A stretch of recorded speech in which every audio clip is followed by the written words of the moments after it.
Hello everyone, welcome back to our channel. So re-NEET 2026 సంబంధించిన OMR sheet అనేది అఫీషియల్గా release అయింది. మీ మార్క్స్ చెక్ చేస్తున్నారు. ఇప్పుడు నేను ఈ చేసే వీడియో అనేది ఎప్పుడో చేయాలి, కొంచెం లేట్ అవ్వడం వల్ల చేయలేదు.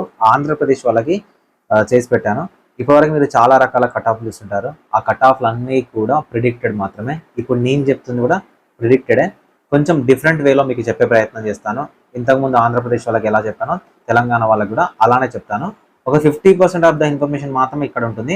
రిజల్ట్స్ వచ్చిన తర్వాత కంప్లీట్లీ మీ మెరిట్ లిస్ట్ వచ్చిన తర్వాత నేనే మీకు కట్ ఆఫ్ చెప్తాను. ఆల్మోస్ట్ ఒక 98% మీకు కరెక్ట్ అవుతుంది. అండ్ 6 ఇయర్స్లో మెరిట్ లిస్ట్ వచ్చిన తర్వాత రీజన్ అప్డేట్ నుంచి ఏ కట్ ఆఫ్ చెప్తున్నామో దానికి సక్సెస్ రేట్ ఉంది, మంచి సక్సెస్ రేటు. మీరు ప్రీవియస్ వీడియోస్ ఉంటే చూసుకోవచ్చు. ఇప్పుడు చెప్పే కట్ ఆఫ్ అంతా కూడా మీరు వేటిని పరిగణలోకి తీసుకోవాలి, అసలు ఏ ఫ్యాక్టర్స్ని మనం బేస్ చేసుకుంటున్నాము అనేది ఎక్స్ప్లెయిన్ చేస్తా. వీడియోని లైక్ చేయండి, మీ ఫ్రెండ్స్కి షేర్ చేయండి. మీరు ఇచ్చే ఒక చిన్న లైక్ నా వీడియోస్ మీకు నచ్చుతున్నా లేదా అర్థమవుతుంది. డిస్క్రిప్షన్లో టెలిగ్రామ్ గ్రూప్ ఉంటుంది, సో దాంట్లో జాయిన్ అవ్వండి. ఇన్స్టాగ్రామ్ లింక్ కూడా ఉంటుంది. ఏదైనా క్విక్ అప్డేట్ వచ్చింది అనుకోండి, నేను అక్కడ పోస్ట్ చేస్తాను, సో దట్ మీరు ఫాలో అవ్వచ్చు. ఇన్స్టాగ్రామ్ని ఖచ్చితంగా ఫాలో అవ్వడానికి అయితే ట్రై చేయండి. అండ్ నాతో ఎవరైనా పర్సనల్గా మాట్లాడతాం, మెంటర్షిప్లో జాయిన్ అవుతామంటే 7893947228 అనే నెంబర్ని మీరు వాట్సాప్లో కాంటాక్ట్ అవ్వచ్చు. సో మీకు ఓన్లీ వెబ్సైట్గా యాక్సెస్ కావాలంటే వెబ్సైట్ యాక్సెస్ తీసుకోండి. మెంటర్షిప్ కావాలంటే మేము మెంటర్షిప్ తీసుకోవచ్చు. Mentorship with application process and web option కూడా మేమే పెట్టాలి అంటే సో ఆ ప్లాన్లో కూడా జాయిన్ అవ్వచ్చు. కేవలం 100 మెంబర్స్ని మాత్రమే తీసుకుంటాము. మీకు ఇంట్రెస్ట్ ఉంటే జాయిన్ అవ్వండి. So A to Z guide చేసే బాధ్యత నాది. సో కౌన్సిలింగ్లో మీకు ఒక బ్యాక్ బోన్ లాగా ఒక ఎక్స్పీరియన్స్ పర్సన్ అనే వాళ్ళు ఖచ్చితంగా ఉండాలి. లేకపోతే మీరు మిస్టేక్ చేసే ఛాన్సెస్ ఉన్నాయి. ఆ మిస్టేక్స్ చేయకండి. సో నచ్చితే జాయిన్ అవ్వండి, ఓకేనా. సో దీంట్లో అందరూ చెప్తున్నట్టుగా లేకపోతే మనం కొత్తగా చెప్తున్నాము ఏంటి అనేది ఉండదు కట్ ఆఫ్లలో. సో ఏ 3 ఫ్యాక్టర్స్ ఉన్నాయో ఈ 3 ఫ్యాక్టర్స్ని బేస్ చేసుకునే కట్ ఆఫ్ అనేది చెప్తారు. సో ఇప్పుడు నేను మీకు డిఫరెంట్ వేలో మార్క్స్ వైజ్ కాకుండా మెరిట్ ర్యాంక్ వైజ్ ఎక్స్ప్లెయిన్ చేస్తా. పేపర్ డిఫికల్టీ లెవెల్, ఓకేనా, and number of students qualified, and దాంతోపాటు నెంబర్ ఆఫ్ MBBS సీట్స్. మనకు దీంట్లో రిజల్ట్స్ రాలేదు కాబట్టి ఇదొకటి తెలుసు, ఇదొకటి తెలుసు, ఇది తెలియదు. సో దీని గురించి కూడా మాట్లాడుకుందాం. నెంబర్ ఆఫ్ స్టూడెంట్స్ క్వాలిఫైడ్ అనేది 2025 లాగా ఉంటుంది అని తీసుకుంటాను. అండ్ దీంట్లో 3 కేటగిరీస్ ఆఫ్ క్యాండిడేట్స్ రీనీట్ 2026లో ఉన్నారు. వాళ్ళని కూడా మీకు ఎగ్జాంపుల్గా చెప్తాను. First paper difficulty level. So paper అనేది 2025 కన్నా టఫ్గానే వచ్చింది, కానీ ఆ 15 minutes టైం ఏదైతుందో అది ఉందన్నమాట. సో అది ఎవరెవరికి యూజ్ అయింది ఏంటి అనేది మాట్లాడుకుందాం, ఓకేనా. So next number of MBBS seats. తెలంగాణలో నెంబర్ ఆఫ్ MBBS సీట్స్ 2025లో ఎన్ని ఉన్నాయో నేను వాటిని ఎగ్జాంపుల్గా తీసుకుంటున్నాను. సార్ 2026లో కూడా రీసెంట్గా మనకి ఇంక్రీజ్ అయినాయి కదా ఒక 70 సీట్స్ అంటే. సో ఎవ్రీ ఇయర్ ఇంక్రీజ్ అవుతాయి. యాక్చువల్గా మనం చెప్పే కట్ ఆఫ్స్ ఆ ఇంక్రీజ్ అయిన MBBS సీట్స్ కలుపుకుంటేనే వస్తుంది అనమాట. మళ్ళీ వాటిని యాడ్ చేసుకొని కొత్తగా మనం కట్ ఆఫ్ చెప్తే మనం ఇంకొక 5 to 10 మార్క్స్ తగ్గాల్సి వస్తుంది. సో ఇప్పుడు నేను OMR షీట్ వచ్చిన తర్వాత కొంతమంది స్టూడెంట్స్తో మాట్లాడాను. మీరు నన్ను జెన్యున్గా ఫాలో అవుతాయి. నేను చాలా వీడియోస్లో చెప్పాను. అప్పుడు కీ చూసుకున్న వాళ్ళకి OMR షీట్ వచ్చిన తర్వాత కీ చూసుకున్న వాటికి చాలా తేడాలు ఉంటాయి. ఎందుకంటే బబ్లింగ్లో మిస్టేక్ చేస్తారు, ఒక దగ్గర డాట్ పెడతారు, ఒక దగ్గర రెండింటి బబుల్ చేస్తారు, ఒకదానికి చేయబోయి ఇంకో దానికి చేస్తారు. అలా చాలా మంది స్టూడెంట్స్ కూడా మార్క్స్ తగ్గినాయి. వాటన్నింటినీ తీసుకొని చెప్తా. ఫస్ట్ పేపర్ డిఫికల్ట్ లెవెల్ మీకు తెలుసు. నెంబర్ ఆఫ్ MBBS సీట్స్ ఎన్ని ఉన్నాయని చూపిస్తా. Number of students qualified. So number of students qualified 2025లో ఉన్నట్టు తీసుకుంటున్నాం, ఓకేనా. సో దాంతోపాటు మనకి OC వాళ్ళు ఎంతమంది, OBC వాళ్ళు ఎంతమంది, SC వాళ్ళు ఎంతమంది, ST వాళ్ళు ఎంతమంది అని తెలియదు. సో కాబట్టి ప్రీవియస్ ఇయర్ బేస్ చేసుకునే తీసుకుంటున్నా. దాంతోపాటు అసలు నెంబర్ ఆఫ్ స్టూడెంట్స్ క్వాలిఫై అవ్వడానికి మెరిట్లోకి రావడానికి ఎన్ని రకాల క్యాండిడేట్స్ ఉన్నారో, వీళ్ళు పేపర్ డిఫికల్టీ లెవెల్ ఏదైతే ఉందో దాన్ని ఎలా అటెంప్ట్ చేస్తారని మాట్లాడుకుందాం. ఇక్కడ మనకు ఫర్ ద ఫస్ట్ టైం రీనీట్లో ఒక 3 types ఆఫ్ మెంబర్స్ ఉన్నారు. 15 minutes టైం ఉన్నారు కదా, దీనివల్ల మీకు మార్క్స్ పెరుగుతాయి కానీ కాంపిటీషన్ పెరగదు, ఓకే. ఇక్కడ ఉన్న 3 types of candidates. First category candidates, వీడు ఎలా అయినా ఎగ్జామినేషన్ రాస్తాడు, ఎట్లా పేపర్ వచ్చినా కూడా ఎగ్జామినేషన్ రాస్తాడు. వీళ్ళకి 15 minutes ఏదైతే బెనిఫిట్ అయింది. సో దీనివల్ల 686 2025లో ఉన్న స్కోర్ కాస్త ఇప్పుడు 711 వరకు వచ్చింది. ఓకే, ఒకవేళ 15 minutes టైం లేకపోతే ఇది 686 కన్నా ఇంకా డౌన్ అయ్యే ఉండేదన్నమాట, ఇంకా తగ్గి ఉండేది. ఈ 15 minutes టైము ఎలా అయినా పేపర్ వస్తుంది కదా, వాడికి యూస్ఫుల్గా అయింది. సెకండ్ ఆప్షన్ ఏదైతే ఉందో, వీళ్ళకి 2026లో 2 ఎగ్జామ్స్ జరిగినాయి కదా. మనకు May 3rd రోజు నాకు ఎగ్జామినేషన్ జరిగింది కదా. ఆ May 3rd రోజున ఎగ్జామ్ రాసినలో 400, 440, 415 ఈ రేంజ్లో ఉన్నారు. సో ఈ రేంజ్లో ఉన్న క్యాండిడేట్కి రీనీట్లో పెద్దగా ప్రెషర్ లేదనమాట, ఎందుకంటే పేపర్ టఫ్గా వచ్చింది. సో ఈ మార్క్స్ కన్నా తక్కువ వస్తే నన్ను క్వశ్చన్ చేస్తారు, కానీ ఈ మార్క్స్ కన్నా ఎక్కువ వస్తే ఏం కాదు, ఈ మార్క్స్ రేంజ్లో ఉన్న పర్లేదు అనుకున్నప్పుడు వీళ్ళకి బయాలజీ ఏదైతే ఉందో, సో బయాలజీ ఈజీ అయిపోయింది, ఓకేనా. అందరికీ ఫిజిక్స్, కెమిస్ట్రీ ఫిజిక్స్ అందరూ వదిలేసినా కూడా కెమిస్ట్రీలో కొన్ని క్వశ్చన్స్ ట్రై చేయగలిగితే వీళ్ళకి బయాలజీ అనేది ప్లస్ పాయింట్ అయింది అనమాట వీళ్ళకి. సో వీడికి ఎలా వచ్చిన పేపర్, ఫస్ట్ కేటగిరీ వానికి ఎలా వచ్చిన పేపర్ని చేస్తాడో వాళ్ళ గురించి మనం క్వశ్చన్ చేయొద్దు. ఇక్కడ రీనీట్ అనేది దానివల్ల లాస్ అయిన క్యాండిడేట్స్ వీళ్ళు అనమాట. వీళ్ళు మే 3 రోజున ఈజీ పేపర్లో మంచి పర్ఫార్మెన్స్ ఇచ్చి 610లు 620లు 580లు 500లు 550లు వచ్చిన క్యాండిడేట్స్ సో ఈ పేపర్ చూసి రీడింగ్ పేపర్ చూసి భయపడిపోయి ఇలా టార్గెట్ ఏంటి, ఈ మార్క్స్ రాకపోతే ఏమనుకుంటారో, పేరెంట్స్ ఏమనుకుంటారో, ఫ్రెండ్స్ ఏమనుకుంటారో, తెలిసిన వాళ్ళు ఏమనుకుంటారో అనే ఉద్దేశంతో బయాలజీ చేసిర్రు. కానీ అగ్రెసివ్గా పేపర్ని అటెంప్ట్ చేశారు. ఓకేనా, అగ్రెసివ్గా పేపర్ని అటెంప్ట్ చేశారు. ఈ అగ్రెసివ్గా పేపర్ అటెంప్ట్ చేయడం వల్ల ఏమవుతుందంటే తెలిసిన క్వశ్చన్స్ కూడా కెమిస్ట్రీలో అండ్ ఫిజిక్స్లో నెగిటివ్లోకి వెళ్ళారు. నెగిటివ్లోకి వెళ్ళడం వల్ల నా దగ్గర నన్ను కాంటాక్ట్ 30 to 100 మార్క్స్ తగ్గిన క్యాండిడేట్స్ కూడా ఉన్నారు. సో నీట్ టు రీనీట్లో. ఓకేనా, సో వీళ్ళు ఎక్కడికి వచ్చారంటే ఈ బార్డర్ రేంజ్లోకి రావడం వల్ల 400 to 499 బ్యాండ్ అనేది ఎక్కువ అయిపోయింది అనమాట. సో ఇది ఎక్కడ బేస్ చేసుకొని చూసారు సార్ అంటే మనం సర్వే ఒకటి కండక్ట్ చేసాము. సో దాంట్లో ఫేక్ గాలు కూడా ఉన్నారు, ఫేక్ ఇన్ఫర్మేషన్ కూడా ఫిల్ చేశారు. మరి ఎందుకు చేశారో నాకు తెలియదు. కానీ సో ఈ బ్యాండ్లో ఎక్కువ మంది స్టూడెంట్స్ ఉన్నారు. కానీ తెలంగాణలో క్యాస్ట్ వైజ్ వచ్చేసరికి ఒక్క మార్క్ మీద 2025 కన్నా ఎక్కువ ఒకరు ఇద్దరు ఎక్కువ ఉండొచ్చు, కానీ మరీ అంతమంది ఎక్కువగా ఉండే ఛాన్సెస్ లేవు. అండ్ మోర్ ఓవర్ మీరు ఒక లైన్ గుర్తుపెట్టుకోవాలి, మీ మార్క్స్ వల్ల సీట్ రాదు, మీ మార్క్స్ వల్ల ఆల్ ఇండియా ర్యాంక్ వస్తుంది. ఆల్ ఇండియా ర్యాంక్ వల్ల ఏమొస్తుంది, స్టేట్ మెరిట్ ర్యాంక్ వస్తుంది. స్టేట్ మెరిట్ ర్యాంక్ వల్ల క్యాస్ట్ ర్యాంక్ వస్తుంది. ఈ స్టేట్ మెరిట్ ర్యాంక్, ఈ క్యాస్ట్ ర్యాంక్, ఇవి రెండు మాత్రమే నీకు సీట్ వస్తాయా లేదా డిసైడ్ చేస్తుంది. ఎందుకంటే తెలంగాణలో ఉన్న మొత్తం సీట్స్ అంటే కన్వీనర్ కోటాలో ఉన్న గవర్నమెంట్ ప్లస్ ప్రైవేట్ ఏ క్యాట్ సీట్స్ అనేవి reserve for Telangana seats only. ఇప్పుడు మనం చెప్తుపోయే కట్ ఆఫ్ ఏంటంటే ఫ్రీ ఎంబీబీఎస్ సీట్స్, ఏఐక్యూ కాదు. తెలంగాణలో మీకు ఫ్రీ ఎంబీబీఎస్ సీట్ రావాలంటే లాస్ట్ రౌండ్ వరకు, ఓకేనా, లాస్ట్ రౌండ్ వరకు మీకు ఎన్ని మార్కులు ఉంటే అండ్ మీరు ఎంత మెరిట్ లోపల ఉంటే అండ్ మీ క్యాస్ట్ వైజ్ ఎన్ని సీట్స్ ఉంటే మీకు సీట్ వస్తుంది అనేది ఎక్స్ప్లెయిన్ చేస్తాను. వీడియోని ఖచ్చితంగా లైక్ చేయండి, మీ ఫ్రెండ్స్కి షేర్ చేయండి. మీరు ఒక 3 months మాత్రమే విజన్ అప్డేట్తో ఉంటారు. దాని తర్వాత మీరు విజన్ అప్డేట్ని చూడకుండా ఓకే, కానీ ఈ 3 months మీద అప్డేట్ పెట్టాను అనుకోండి, ఆ అప్డేట్ మీకు రావాలి కదా. సో సబ్స్క్రైబ్ చేసుకొని నోటిఫికేషన్ని ఆన్ చేసుకొని పెట్టుకోండి. Okay, so first of all తెలంగాణలో 2025 వరకు మనకున్న సీట్స్ ఏంటంటే 5962. ఓకేనా, 5962. రిమైనింగ్ సీట్స్ అన్ని కూడా ఏఐక్యూలో ఉంటాయి, రిమైనింగ్ సీట్స్ అన్ని కూడా బీ క్యాట్లో ఉంటాయి, రిమైనింగ్ సీట్స్ సి క్యాట్లో ఉంటాయి. ఓకే, ఇవన్నీ ఫ్రీ సీట్స్ 5962 మంది. అంటే ఏపీలో ఉన్న 2 రీజియన్ల కన్నా ఎక్కువ సీట్స్ అన్నమాట. కానీ ఒకటి గుర్తుపెట్టుకోండి, ఇంకొక 2-3 years పోతే తెలంగాణ కట్ ఆఫ్ అనేది చాలా హైలోకి వెళ్తుంది. ఓకే, ఎందుకంటే అప్పుడు సీట్స్ ఇంక్రీజ్ అవ్వవు. సో ఖచ్చితంగా వెళ్తుంది, అది మీరు చూస్తారు కూడా. దానికి సంబంధించిన రీజన్స్ ఏంటనేది నెక్స్ట్ వీడియోలో మాట్లాడుకుందాం. నేను 2 years నుంచి చెప్తున్నాను, అది కూడా మాట్లాడతాం మళ్ళీ. ఓకే, సో దీనిలో 5962లో 330 సీట్స్ రిజర్వ్ ఫర్ మైనారిటీ. ఏంటి సార్ 330 సీట్స్ అంటే 4 మైనారిటీ కాలేజీలు ఉన్నాయి, డెక్కన్, అయాన్, షాదాన్, విఆర్కే అని. సో ఈ 330 seats reserve for Muslim minority, ఇంకెవరికి రావు.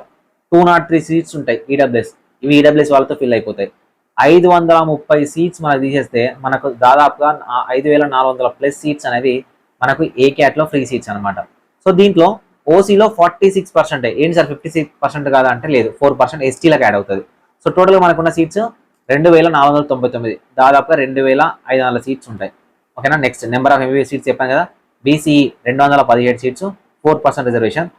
సో మనకి ఇది వచ్చేసరికి 323 వచ్చేసరికి మనకు 7% వచ్చేసరికి 323 సీట్స్ ఉంటాయి. అండ్ దాంతోపాటు బీసీసీ వచ్చేసరికి మనకు 1%, 54 సీట్స్ ఉంటాయి. బీసీబీ మనకు 543 సీట్స్ ఉంటాయి. బీసీఏ 323 సీట్స్ ఉంటాయి.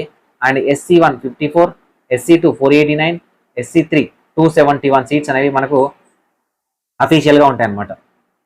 ఓకేనా, అదేవిధంగా ఎస్టీ వచ్చేసరికి 543 సీట్స్ మనకు అవైలబుల్గా ఉన్న సీట్స్. ఓకే, సో ఇప్పుడు ప్రీవియస్ ఇయర్లో ఎక్కడి వరకు ఆగింది, అసలు కట్ ఆఫ్ అనేది ఎలా చూసుకోవాలని చెప్తాను. ఇప్పుడు ఈ 543 సీట్స్లో ఓకేనా, ఫర్ ఎగ్జాంపుల్ నేను ఎస్టీని, ఓసీని ఈ రెండింటిని కంపేర్ చేసి చెప్తాను. మిగతా క్యాస్ట్ అనేది కూడా అదే విధంగా ఉంటుంది. సో 543 సీట్సే ఉంటాయా సార్ అంటే 543 సీట్స్ ఉండవు. వీటికి అడిషనల్గా ఎంఆర్సీ సీట్స్ యాడ్ అవుతాయి. ఇవి ఎక్కడి నుంచి వచ్చేస్తారంటే ఓసీ నుంచి వస్తాయి అనమాట, ఓపెన్ కోటా నుంచి వస్తాయి. సో ఈ 543 ప్లేస్ ఎంఆర్సీ సీట్స్, అవి ఎంఆర్సీ అనేది ఇయర్ టు ఇయర్ మారుతూ ఉంటాయి, ఇన్నే ఉంటాయని చెప్పలేము. ఓకే, ఈ 543 క్యాండిడేట్స్ ప్లస్ ఇంకొక 60 నుంచి 100 మంది క్యాండిడేట్స్ మనం అనుకుంటే 643 మంది తెలంగాణలో మెరిట్ ఎక్కడ ఉన్నారు చూడండి, 7,141 దగ్గర వీళ్ళు ఉన్నారు మన దగ్గర. ఓకేనా, 7,141 దగ్గరికి ఎంతమంది క్యాండిడేట్స్ ఉన్నారు? 600+ క్యాండిడేట్స్ ఉన్నారు. 600 మంది క్యాండిడేట్స్ ఉన్నప్పుడు ర్యాంక్ ఎంత? 370. ఇక్కడ ఇంకో పాయింట్ చెప్తున్నాండి, నేను మార్కులను బేస్ చేసుకొని నెంబర్ ఆఫ్ సీట్స్, మార్కులను బేస్ చేసుకొని ఎస్ఎంఆర్ చెప్తున్నా చెప్పట్లే. నేను నెంబర్ ఆఫ్ క్యాండిడేట్ని బేస్ చేసుకొని, సో మెరిట్ ర్యాంక్ వరకు ఎంతమంది ఉన్నారో చూసి ఆ మెరిట్ ర్యాంక్ని నోట్ చేసుకొని అక్కడున్న ఎస్టీ క్యాండిడేట్ యొక్క మార్క్ చెప్తున్నా. ఓకేనా, సో ఇప్పుడు మీరు గుర్తుపెట్టుకోవాల్సింది ఏంటంటే మార్క్ అనేది కాదు, 7,141 అన్ని ఆల్మోస్ట్ మిగతా ఇయర్స్లో కూడా దాదాపు ఈ 6,000, 7,000 దగ్గరనే ఈ మెరిట్ అనేది ఆగుతూ ఉన్నది. సో ఆ మెరిట్ దగ్గర ఆగినప్పుడు 2025లో 370 ఉన్నాయి. ఫర్ ఎగ్జాంపుల్ 543 సీట్స్ మనకు ఉన్నాయి. సరే ఎంఆర్సీ రావట్లే అనుకుందాం, నీ పొజిషన్ 520 అనుకుందాం, 100% సీట్ కదా, 100% సీట్. నీ పొజిషన్ 580 అనుకుందాం, ఛాన్సెస్ ఉంటాయి. 600 అనుకుందాం, ఛాన్స్ ఉంటాయి.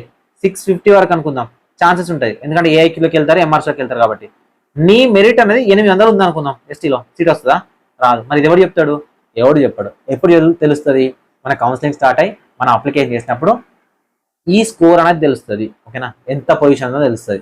కాబట్టి నీకు ఎస్టీ పొజిషన్ ఎంత ఉంది అనేది యూనివర్సిటీ వాళ్ళు కూడా ఇవ్వరు, మనం విజన్ అప్డేట్ ద్వారా ఇస్తాం. ఓకేనా, విజన్ అప్డేట్ ద్వారా ఇస్తాం. వాళ్ళు మనకు 7141 సీరియల్ నెంబర్ ఇస్తారు. ఇది స్టేట్ మెరిట్ ర్యాంక్ అని కూడా చెప్పారు. ఇది మనం విజన్ అప్డేట్ .in వెబ్సైట్ ద్వారా మీకు ప్రొవైడ్ చేస్తాం.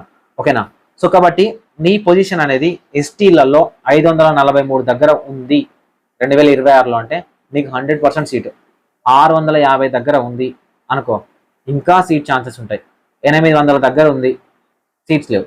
అదే ఇప్పుడు 2025లో 7,141 దగ్గర మనకు 543 మంది క్యాండిడేట్స్ ఉన్నారు. ఫర్ ఎగ్జాంపుల్ 2024కి వచ్చేసరికి మనకు 6,500 దగ్గరనే ఈ 543 మంది క్యాండిడేట్స్ ఉన్నారు అనుకోండి. అప్పుడు మెరిట్ కాస్త ఇక్కడ మారిపోతుంది. ఏంటి సార్ నువ్వు 7,000 మెరిట్ అన్నావు కదంటే, 7,000 మెరిట్ వరకు నెంబర్ ఆఫ్ క్యాండిడేట్స్ ఎంతమంది ఉన్నారనేది చాలా ముఖ్యం. కాబట్టి 3 ఫ్యాక్టర్స్, పేపర్ డిఫికల్టీ లెవెల్ ద్వారా ఎన్ని మార్క్స్ వస్తున్నాయి, ఓకేనా, నెంబర్ ఆఫ్ క్యాండిడేట్స్ ఎంతమంది ఉన్నారు caste wise, and number of MBBS seats ఎన్ని ఉన్నాయి. ఇది బేస్ చేసుకొని మనకు కాంపిటీషన్ ఉంటుంది. సేమ్ టు సేమ్ ఇక్కడ చూడండి, 2,500 సీట్స్ ఉన్నాయి అనుకుందాం.